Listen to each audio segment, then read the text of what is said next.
Bismillahirrahmanirrahim. Assalamualaikum warahmatullahi wabarakatuh. Jumpa lagi di channel Titin Setiasih. Masih dalam rangkaian acara Gema Muharram 1445 Hijriah di Masjid Al-Muhajirin Blok E Bekasi. Video kali ini aku kasih judul apa sih hijrah itu dan bagaimana hikmahnya. Silahkan disaksikan, semoga videonya bermanfaat. Terima kasih. Bismillahirrahmanirrahim. Assalamualaikum warahmatullahi wabarakatuh.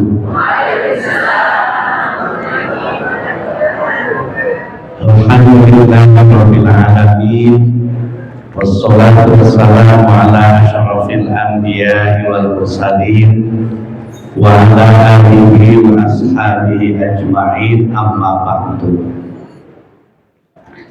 Allah Ta'ala fil Qur'anil Karim. A'udzu billahi minasyaitonir rajim. Bismillahirrahmanirrahim. Walladzina amanu wa hajaru wa jahadu bi amwalihim wa anfusihim a'zamu darajatan 'indallah wa ulaika humul muflihun. Shadaqallahul azim. Ibu yang dirahmati Allah, tadi kalau kita membaca ayatnya lengkap, ya, pertama tentang Muharram, kedua tentang santunan anak yatim. Inna iddatash syuhuri 'indallahi isna asyara sahran fi kitabillah. Dalam satu bulan, dalam satu tahun, Allah menentukan ada 12 bulan. Dalam ayat itu begitu. Cuma pertanyaannya, ada penjelasan tahun dari situ. Nabi Muhammad itu lahirnya tanggal 12 Rabiul Awal, kan nama bulan ya, ada 12 ya. Kalau tahun tidak ditentukan dulu, makanya Nabi Muhammad lahirnya tahun gajah. Akhirnya bingung tuh, bagaimana untuk menentukan. Sahabat bingung, mau bikin surat juga bingung. Diskusi lah, musyawarah lah antara sahabat Sayyidina Utsman bin Affan, Sayyidina Ali bin Abi Thalib, Sayyidina Umar bin Khattab, musyawarah ingin menentukan kapan mulai ngitung tahunnya. Jadi orang dulu begitu, Bu, segala sesuatu tidak diputuskan secara otoriter. Oh, pokoknya harus begini, pokoknya harus begitu. Timbulnya kacau, timbulnya ribut. Yang menentukan siapa tadi? Sahabat bermusyawarah. Oke, kata sahabat, menurut saya enaknya tahun itu dimulai dari dilahirkannya Rasul. Kata sahabat ini, jangan, nggak pas. Coba dimulai diangkatnya Nabi Muhammad menjadi Rasul. Jangan. Timbullah perdebatan antara sahabat satu dengan sahabat yang lain. Akhirnya pendapat Sayyidina Ali bin Abi Thalib yang mengusulkan dimulainya tahun Hijriah itu dari mulai Nabi Muhammad hijrah ke Madinah. Inilah ibu yang dirahmati Allah Subhanahu wa taala. Matur suwun Ibu, bahwa penetapan tahun baru Islam itu hasil ijtihadnya para sahabat, dimulai dari hijrahnya Nabi Muhammad Sallallahu Alaihi Wasallam. Kenapa memakainya pertimbangannya dengan hijrahnya Nabi, tidak dengan lahirnya, tidak dengan diangkatnya Nabi Muhammad, tapi dengan hijrah? Ada yang tahu? Karena ibu yang dirahmati Allah, dalam perjalanan hijrah itu banyak sekali pelajaran-pelajaran yang luar biasa. Bagaimana seseorang yang harus tahan dengan ujian, tahan dengan godaan, ujian di rumah, ujian di kerjaan, ujian di lingkungan, macam-macam. Itu dalam perjalanan hijrah banyak pelajaran-pelajaran. Ya kita lihat ya Bu, kita lihat bagaimana perjalanan Nabi. Begitu Nabi Muhammad diperintah oleh Allah dakwah secara terang-terangan. Awalnya kan sembunyi-sembunyi Pak, ngumpet-ngumpet ya. Kalau orang ngumpet-ngumpet tetangga yang jauh tahu nggak Pak? Kalau orang ngumpet-ngumpet tetangga yang jauh tahu nggak? Saudara yang jauh tahu nggak? Saudara dekat tahu nggak? Nggak tahu, ngumpet aja. Datang satu-satu, mau nggak ikut saya? Nggak, sini saya ajarin. Oh, akhirnya mau dirayu. Akhirnya kata Allah, ini sudah saatnya, jangan ngumpet-ngumpet, terang-terangan. Akhirnya dikumpulin. Kata Nabi, orang Quraisy kumpul. Menurut tafsir Munir, suruh kumpulnya di Bukit Soba. Ayo kumpul. Orang disuruh kumpul oleh Nabi Muhammad sesaat langsung penuh. Kenapa? Karena Nabi Muhammad dari kecil nggak pernah bohong. Nabi Muhammad dari kecil nggak pernah bohong. Sehingga begitu orang Quraisy kumpul. Padahal berat Nabi Muhammad. Berat Nabi Muhammad. Tapi karena ini perintah Allah, yakinlah bismillah pasti Allah nolong. Akhirnya ngomong Nabi Muhammad, wahai kaum Quraisy, ini Rasulullah. Saya adalah utusan Allah mengajak kepada kalian semua menyembah kepada Allah, menjauhi tauhid. Langsung ibu bapak sekalian yang dirahmati Allah, Abu Lahab langsung tunjuk, tabban laka ya Muhammad, celaka engkau Muhammad. Tuh. Yang suka menunjuk gini orang apa tuh? Yang suka begini orang apa? Yang kaya ya Pak ya? Orang yang merasa kaya bukan kaya, merasa. Abu Lahab di depan orang banyak disuruh turun Nabi Muhammad.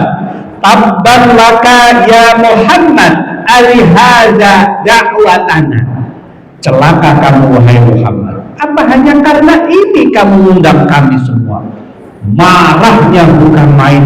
Orang semua diprovokasi. Dia jadi provokator sehingga semua orang hampir mengikuti gayanya Abu Lahab sebagai orang kaya yang mencela, yang mencaci maki Nabi Muhammad Shallallahu Alaihi Wasallam. Nabi Muhammad ditunjuk-tunjuk, Nabi Muhammadnya diam, Nabi Muhammadnya nggak marah, nggak baperan, nggak membalas, tapi Gusti Allah membalas dengan mengatakan tabbat yada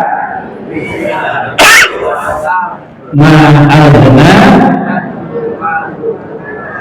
saya selama rongga talahab wa mro'atuhu hammalatal hatab fi jidiha hablum min masad. Allah langsung turunkan ayat itu memastikan bahwa Abu Lahab yang telah menghina, menghardik, mencaci maki Nabi Muhammad langsung dibuat celaka oleh Allah. Abu Lahabnya masih ada ayat itu turun.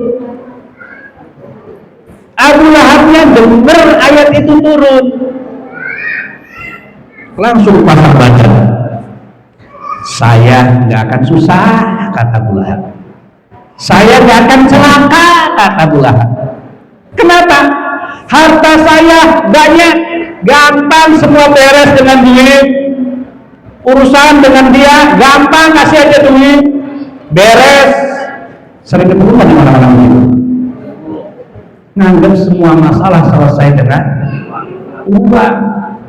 Abu Lahab dengan sombongnya, harta saya banyak, saya selamat. Karena ayat itu turunnya Abu Lahabnya masih ada. Langsung Allah balas. Ma'adna anhu mal. Mal artinya apa mal? Mal, harta. Zakat ada zakat mal, ada zakat fitrah. Mal artinya harta. Ma'adna anhu malulama kasab, ma'agna gak ada gunanya, gak akan bermanfaat, maluhu hartanya Abu Lahab. Tafsiran mal itu Imam Nawawi mentafsiri harta, anak, keturunan, anggota, apalagi pendukung, simpatisan, mal diartikan begitu oleh Imam Nawawi. Jangan bangga dengan mal kita, dengan pendukung kita, dengan kelompok kita, nggak usah. Kemudian sombong nggak boleh. Wa maka sabat dan upaya kita, upaya Abu Lahab nggak akan bisa menolak siksaan Allah. Yang ujungnya Allah menyampaikan, saya selamat zata lahab, saya bakal masuk naron ke dalam api. Saya naron zata lahabin, yang punya nyala, yang punya menyala luar biasa. Itu Abu Lahab. Na'udzubillah. Ibu yang dirahmati Allah. Nah, sejak saat itu kemudian Nabi Muhammad dan para sahabatnya selalu dicaci maki. Nabi Muhammad lagi sholat, dijerat lehernya Pak, dijerat lehernya pakai tali. Untung ada Abu Bakar yang nolongin. Semuanya luar biasa orang kafir. Lagi sujud, Abu Jahal ambil kotoran ditaruh di lehernya. Itu saking apanya kalau begitu? Masya Allah. Cuman untungnya kalau Nabi Muhammad ini Pak, keluarganya keluarga yang disegani orang Quraisy. Jadi ya sebatas itulah pada keluarganya saja yang berani memusuhi Nabi Muhammad. Tapi lihat orang-orang miskinnya, orang-orang susahnya. Begitu mereka mengatakan Islam kepada Nabi Muhammad, luar biasa. Setiap hari bukan dicaci, bukan dimaki, tapi lebih dari itu disiksa. Ada keluarga yang ibunya, bapaknya, anaknya ditarik ke tengah lapangan. Seorang sahabat, lupa saya nama sahabatnya. Saya ada tulis namanya Muhammad Ammar bin Yasir. Sahabat Ammar bin Yasir itu dibawa ke tengah lapangan, disiksa bapaknya sampai mati di depan ibu dan anaknya. Diinjak-injak, dijerat lehernya, dilempari dengan batu, dicambuk berkali-kali, nggak tahan, nggak kuat, mati. Ibunya masih tahan, ibunya masih kuat. Abu Jahal mengambil tombak, disundul dari kuburnya tembus ke sini. Sumayyah, sahabat perempuan yang pertama kali syahid karena mempertahankan iman. Bapaknya disiksa di depan istrinya, anak di depan anaknya, kemudian ibunya disundul sampai tembus ke sini, dan anaknya terus-menerus disiksa. Akhirnya dia ngomong, ya saya mau meninggalkan Muhammad, padahal hatinya enggak. Untuk menyelamatkan diri, lapor pada Nabi Muhammad, ya Muhammad, ya Rasulullah, saya enggak tahan, ibu saya ditusuk sampai ke umurnya, bapak saya disiksa sampai mati. Akhirnya saya ngaku enggak iman kepada engkau, baru saya selamat. Tapi itu tidak dari hati saya. Akhirnya Allah menurunkan surah Al-Anfal yang menjelaskan, enggak apa-apa kalau hatinya tetap iman. Kurang puas sampai situ seorang sahabat Suhaib bin Sinan. Beliau disiksa sampai telinganya nggak bisa dengar, otaknya dicuci sampai dia nggak ingat kepada keluarganya. Kayak apa siksaan beratnya? Bilal bin Rabah diikat dengan tali, kemudian anak kecil seluruh kota Mekah dikumpulkan, ditarik-tarik dari atas gunung turun, semua berdarah-darah. Sahabat Bilal bin Rabah, termasuk sahabat besar Utsman bin Affan, dimasukkan dalam sebuah apa itu namanya daun, kemudian dipanaskan api dari bawah. Akhirnya ibu yang dirahmati Allah, Allah gak tega, Allah gak mau membiarkan hambanya kesusahan, hambanya sengsara terus menerus. Tapi yakin ya Pak, kalau melihat sejarah itu jangan cepat ngeluh ya Bu ya. Kalau hari ini belum diijabah doanya, hari ini belum ditolong oleh Allah, hari ini masih sedikit susah, lihat siksaan-siksaan. Hubbar al-ard disisirin dengan besi yang dipanaskan, disisir kepalanya dengan besi yang dipanaskan sampai kemudian dibakar, dan api ini padam karena gaji yang meleleh atau darah yang meleleh. Akhirnya api dipadam karena darah dan daging yang meleleh di atas api. Intinya adalah siksaan yang melebihi yang saat ini kita lihat orang-orang Israel menyiksa orang Palestina, lebih dari itu. Makanya Allah akhirnya Muhammad daripada begini hijrah, kata Allah, hijrah ke Madinah, segera hijrah, siap ya Allah. Jadi Nabi Muhammad hijrah itu bukan karena takut, bukan karena khawatir, tapi karena perintah Allah. Allah itu tahu persis bahwa hambanya susah, hambanya resah, hambanya gelisah, hambanya perlu ditolong. Allah perintahkan hijrah. Maka hijrah itu adalah perintah Allah. Walladzina amanu wa hajaru wa jahadu bi amwalihim wa anfusihim a'zamu darajatan 'inda Allah wa ulaika humul muflihun. Rasulullah hijrah, langsung sahabat semangat. Rasulullah semangat, sahabat kumpul. Silakan antum pagi-pagi semua berangkat ke Madinah. Biarkan saya di sini. Biarkan saya jaga kamu supaya aman. Sayyidina Utsman di luar, istrinya di luar. Ayo semuanya. Rasulullah mengatur strategi di sini. Itu pemimpin, Pak. Dia jaga gawang, dia jaga di tempat, dia pasang badan demi menyelamatkan orang-orang yang ada di sekitarnya. Itu ciri pemimpin. Berangkat silahkan sahabat-sahabat yang lain. Berangkat semuanya ke Madinah. Rasulullah tunggu di sini. Orang kafir, kumpulkan mereka orang-orang yang hebat. 11 orang di depan, Abu Lahab, Abu Jahal, As bin Wa'il, Walid bin Mughirah, dan beberapa orang-orang di dekat kafir Quraisy yang lain. Kumpul mereka sepakat, besok pagi kita bunuh Muhammad. Nabi Muhammad tahu, berangkat mereka Pak hijrah. Nabi Muhammad di Ali, sini Ali. Besok pagi saya mau dibunuh. Mereka tahu kalau saya keluar dari rumah sebelum subuh, mereka siap menyergap saya, membunuh saya. Kamu gantiin posisi saya tidur di sini. Kalau kita jadi Sayyidina Ali, kira-kira mau nggak Pak? Apa jawaban Sayyidina Ali bin Abi Thalib? Siap komandan, kalau bahasa kita. Siap ya Rasul. Siap. Abu Bakar, kamu siap menemani saya? Siap ya Rasul. Sahabat yang lain sudah berangkat, Rasulullah mengatur strategi malam-malam. Sayyidina Ali sudah tidur, Sayyidina Abu Bakar sudah menunggu di rumahnya. Abu Bakar mendoktrin anak-anaknya. Asma bin Abu Bakar, Dek, kamu besok menyuplai makanan ketika Abi dan Rasulullah berada di dalam gua. Wahai Abdullah, anaknya Sayyidina Abu Bakar, tolong kamu mata-matai, jangan sampai orang kafir melihat kita. Siap wahai ayah anda. Kompak bapaknya, anaknya mendukung dakwah Rasul, memperjuangkan Islam. Kalau bisa kita begitu. Ya, selesai Abu Bakar sudah siap, anaknya udah mulai jam 12. Jam 3 Rasulullah mulai berangkat. Orang kafir semua tahu bahwa Rasul berada di dalam rumah, di kebun berlapis-lapis. Gak mungkin secara logika bisa lolos, gak mungkin.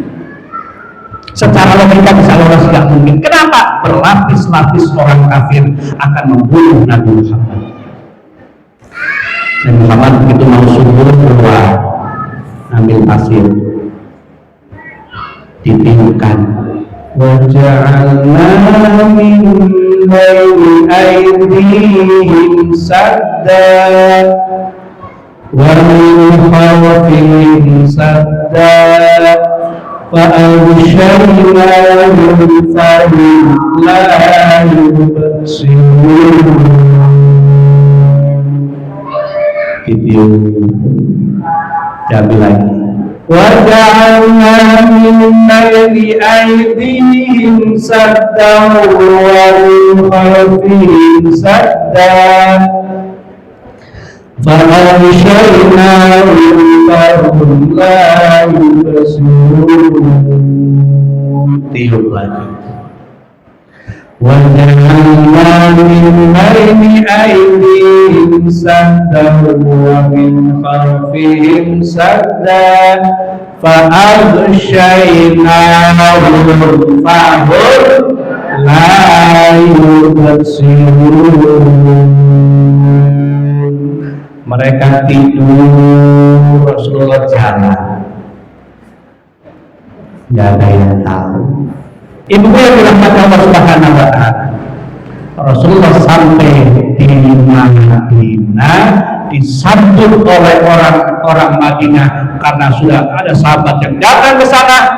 Mereka ramai-ramai, ada yang berdiri di atas pohon, ada yang berdiri di gedung, ada yang menyambut di atas bukit-bukit, dan ada yang berbaris dengan doa, dengan pujian-pujian, dengan syair yang kita hafal. Tola'al badru alaina min bayyinatin wada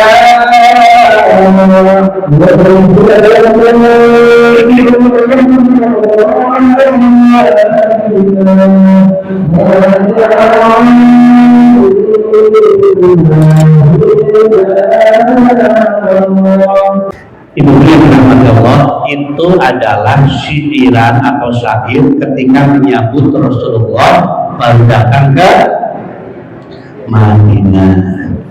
Inti daripada hijrah adalah bahwa kita harus berhijrah dari yang kurang baik menuju yang lebih baik. Ibu kemarin kurang bakti sama suami, harus lebih bakti terhadap suami. Kemarin kurang sayang terhadap istri, sekarang harus lebih sayang terhadap istri.